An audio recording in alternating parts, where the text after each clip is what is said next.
Hello Internet, and welcome to Tech-Xample. Today we'll be looking to the little big brother to the R9 Fury Nano and the Fury X, the R9 Fury. As the cut-down Fiji semi-flagship, the non-X Fury came in under its two fancier brothers, with slightly fewer cores, and a handful of partner boards and designs, a luxury the other higher-end Furies never got. Seeing how this squeezed Fury card performs and how it's aged against its brothers is our goal today.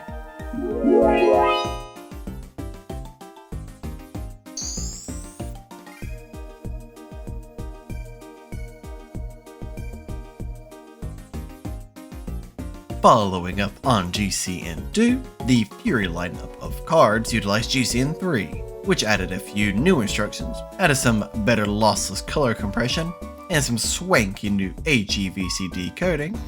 The decoding coming along with the Fiji lineup with UVD 6.0, along with a new multimedia engine that allowed for high quality image scaling. In terms of API improvements, the addition of Vulkan 1.4 and DX 12.1 support moved GCN into the future and kept the Fury lineup relevant for gaming.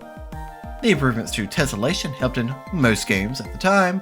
The real gain here was the improvement to color compression, saving some VRAM, which was much needed on the Fury lineup with its minuscule 4GB of VRAM, and mobile chips, which relied on system memory to function. The biggest improvements to be seen were from node strengths, allowing for higher clocks, improvements in memory tech, and the continued prayer that games will come along and be able to utilize the massive core setups of GCN.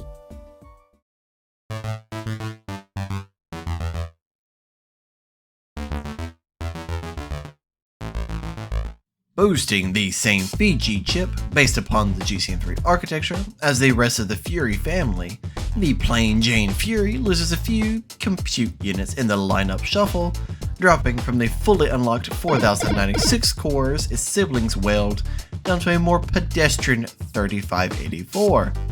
Along with this, those cores are further restricted down to a nice flat 1 GHz, just like its tiny sibling, the Nano.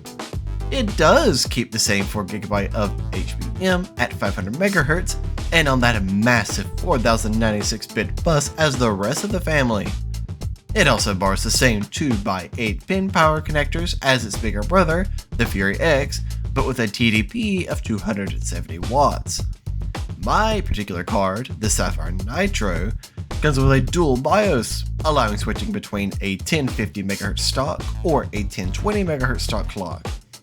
I stuck with the lower of the two here to more accurately represent what you could see from any Fury card out there. To see how the higher end BIOS performs, check out the Unleashing series, where I'll be pushing the Fury as far as it could go, using any tweak I can get my hands on.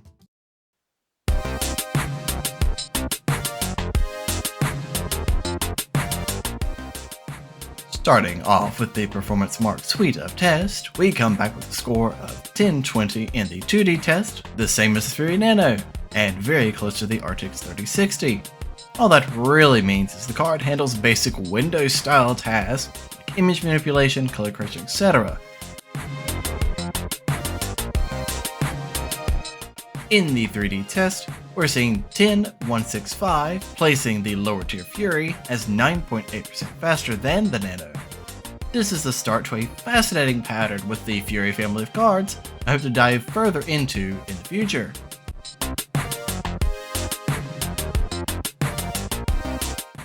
In the compute test, we see a reversal, with the Nano's higher core count allowing it to slink ahead, with the non-X Fury reaching 4021, just behind the Nano's 4174.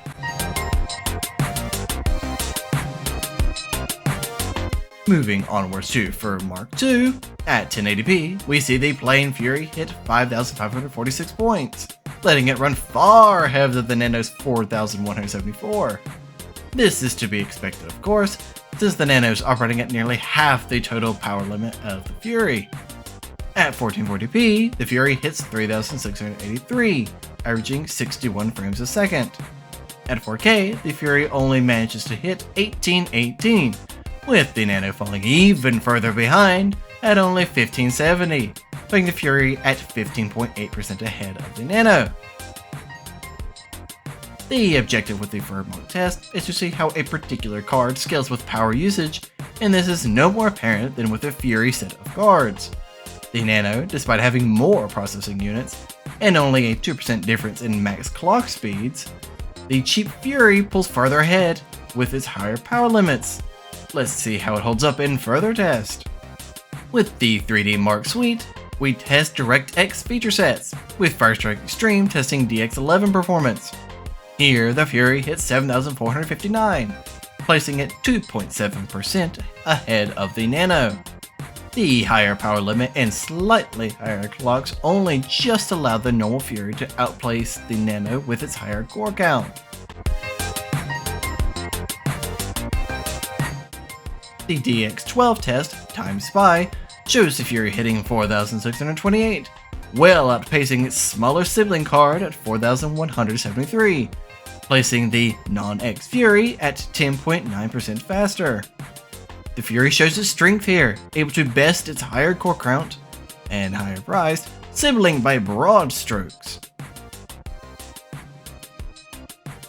In the superposition benchmark, we aim to test a combination of stressing graphical effects and VRAM usage rolled into one. At 1080p Extreme, the Fury scores 3,062 points, while in the 4K optimized test, it hits 4,169.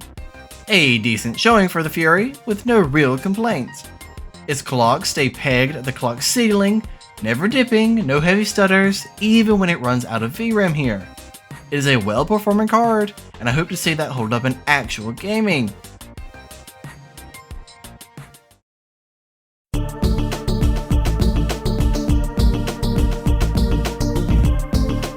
Starting off with our emulation test with Dolphin, we use Mario Galaxy at 4K with 4x SSAA to simulate the highest end emulation task we have on hand.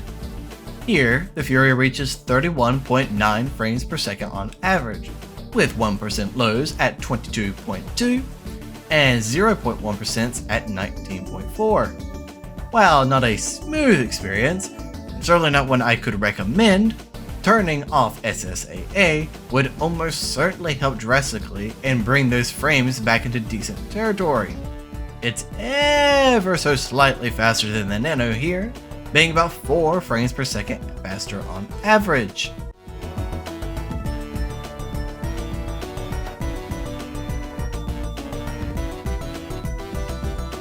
Going into Ratchet & Clank Rift Apart, it's a very similar song and dance as to what we went through with the Nano. The game throws up an error about lack of driver support and to proceed at one's own risk. Ignoring that warning, the game represents a modern AAA game with many of the fancy DX12 bells and whistles you'd find in most big releases. At 4K, on the high preset, the poor Fury gets rifted into tiny little bits, just like its siblings, only squeaking out 8.1 frames per second on average, with 1% lows and 0.1% a loss cause at 5.3 and 2.5 respectively.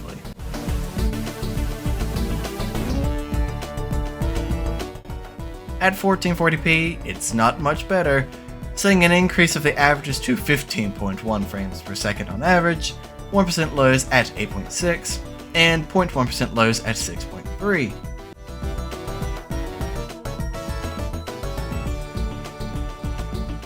Even at 1080p, the Fury can't match entry-level cards from even relatively modern architectures, with averages only hitting 18 frames per second, with 1% lows scraping 10, and 0.1% lows settling down at 8.5. Not a great experience on the poor Fury.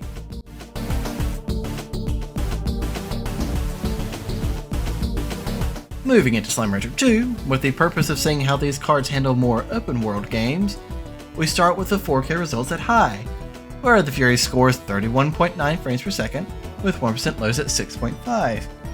While those 0.1% lows aren't amazing, the averages showcase the strength of the Fury still has left.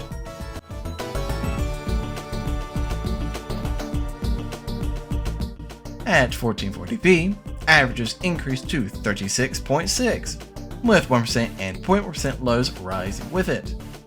The small gains we see here indicate a bottleneck, aside from the raw grunt power of the GPU itself, which we see here as the small 4GB frame buffer coming into the picture. The card simply runs out of space for everything, and has to spend time spinning its wheels, waiting on system memory to give it new work to swap into its VRAM.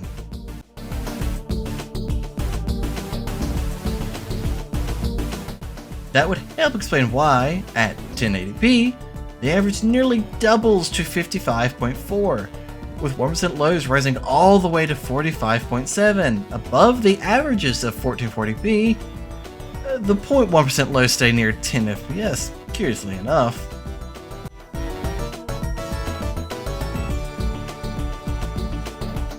Ending off the gaming test with Overwatch 2, or just Overwatch again now. We want to see how the card handles a lighter, fast-paced, team-based shooter. Starting with 4K at Ultra, the averages start out at 73.6, with 1% lows and 0.1% being 55.1 and 27.7.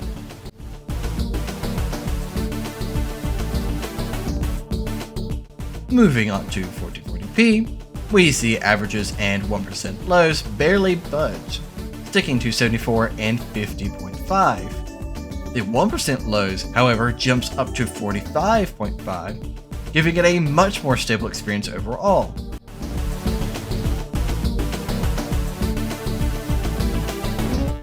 At 1080p, we see the averages climb to 97.7, and 1% lows and 0.1% lows rise to 66.5 and 22.9.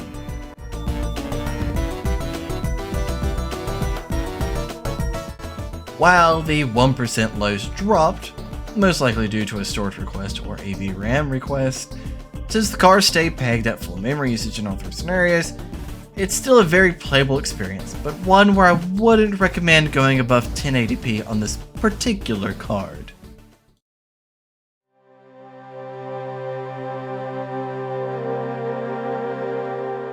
I'm quite impressed with the normal Fury card. It compares well to its contemporaries, including its angry siblings, with it routinely outpacing the Nano, a card that cost $100 more when they were both new, which makes AMD's reluctance to treat what would be a traditional flagship with more excitement all the more baffling. While AMD focused all their love and attention on the ultra-powerful Fury X and the tiny Fury Nano, the cut-down Fury was left to languish in the background as the whatever scrapped card, despite making far more sense than either of its brothers for the average enthusiast. It suffers from how fascinating and, let's face it, cool its siblings are, and even when costing less, couldn't really carve a niche for itself that truly let it shine in its day, especially with the 3090 existing at an even lower $429 new, with the 3090X only being 80% slower at the time. You combine everything, and at the time, the plain Fury was in a very weird spot, acting as a transitional card between the ultra high-end and cutting-edge Fury lineup and the older, cheaper 300 series. However, in the modern day, the plain non-X Fury is the card to buy. The modern differences between these cards isn't huge, but the price on the used market absolutely is. You can find the original Fury for around $60, which isn't unreasonable. I'd still argue it's too old to be worth your time anymore, with something like the RX 580, or even better, the Vega family representing better capabilities and drivers over the Fury lineup, with significantly better efficiency as well. As a bit of history, the Constricted Fury stands out as a completely normal card, and a family of cards well known for being how weird they are. If only AMD pushed these cards a little better in the marketing, they wouldn't have forgotten the mild Fury and it would have enjoyed the same spotlight treatment of the other cards. Instead, the tempered Fury will stay forgotten and furious for years to come.